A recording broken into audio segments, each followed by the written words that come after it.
In the 1980s, my dad was a DJ in Baton Rouge, Louisiana. Now, he hosted DJ events indoors, and he hosted events outdoors. Now, I'm going to tell you, in Baton Rouge, Louisiana, it is hot and humid, and it felt like we were swimming through the air. But it didn't matter because my daddy was playing that music, and we were sweating sweet tunes and smelling a sweet sense of magnolia trees.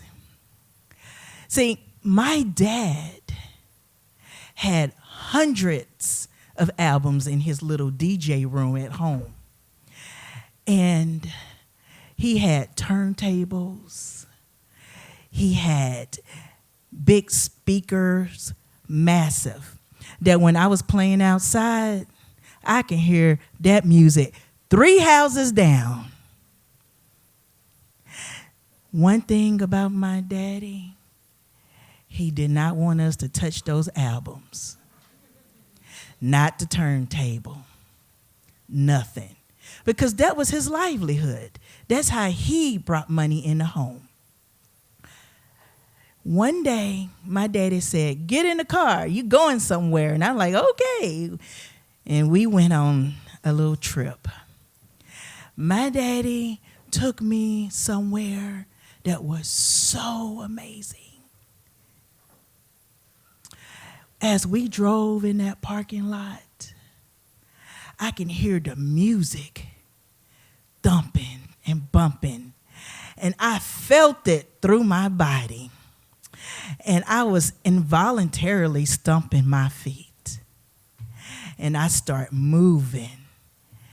And I like this place. And then when I went on ahead and we got out the car, I seen people dressed up in jumpsuits and Kango hats and the boom box on their shoulder.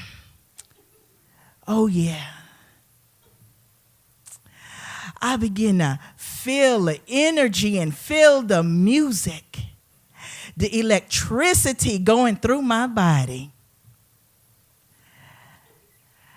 I begin to realize this place was for me. So there was an outside and an inside venue. So when we were outside, they had mats out. And there were people spinning around on cardboard. And they were doing these dances. And they were moving their hips and moving their shoulders. And they were doing a whole bunch of stuff. And I was like, this is cool. Yeah. There was this guy that said, "Do you want to learn breakdancing?" I said, "Yeah, I want to learn breakdancing." And then I said, "Okay, I'm ready." My dad over there watching me. Now, like I said, we were in an outside park, so we were hot and sweaty in Louisiana, all that humidity. I went on ahead and he started showing us these different moves, and he said, "You gotta feel the music. Do, do, do." He was playing Planet Rock. And if you understand that Planet Rock was the breakdancing music of that time. And he started feel the music. He started bobbing his head. And I'm like, oh yeah, I like this.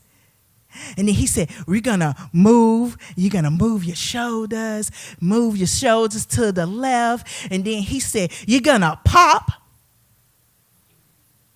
And then you're going to swerve back." And then he began to put his right arm over his head. And then he began to put his left arm right under his chin. Now, I don't know what this move is called, but I'm going to show y'all this move right here. He did that, then he turned his head to the left like this. Now, I'm going to call it the peekaboo move. But when I tell y'all that I knew right then I wanted to be a breakdancer. Because that was it. I wanted to glide and slide and pop and do that peekaboo move. Yeah. So what I did when I got home, I practiced. So me and my sister shared a room. We had a bed on the left and a bed on the right. And in the middle was a dresser.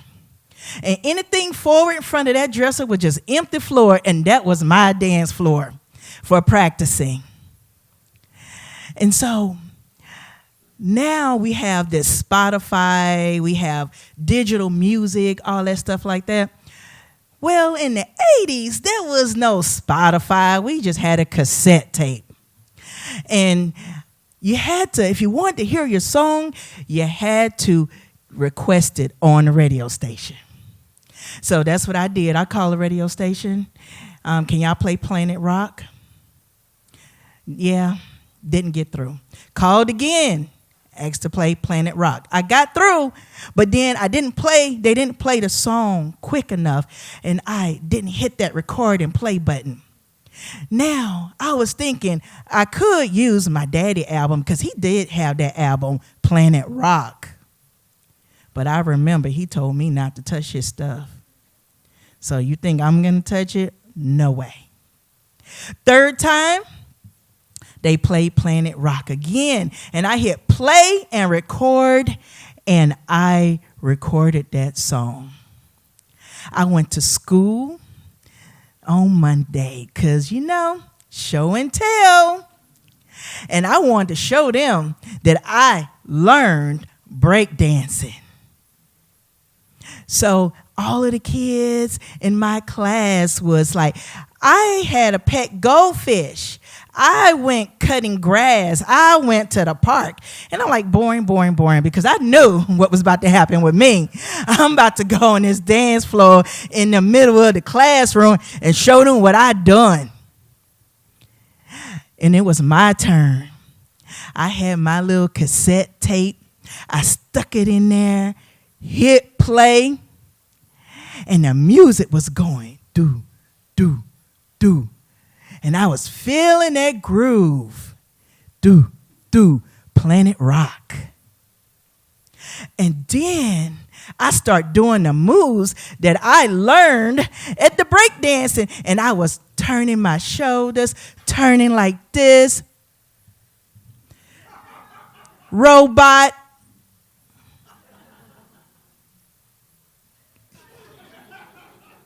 And then it was the ultimate move. The peekaboo move. Turn your head, and peekaboo. Slide back out. My classmates looked at me and said, that ain't breakdancing. We don't know what that is, but it ain't breakdancing. I said, yes, it is, because this is what I learned at the breakdancing event. They say, no, it's not. I was teased the whole day. Matter of fact, I was teased for several weeks. I went home and I sat down on my bed and I was just thinking, what did I do wrong? Because it looked really good at the breakdancing festival. They were doing the moves and I was doing the right and doing the popping and locking and the peekaboo. I realized I'm just not a good breakdancer. Thank you.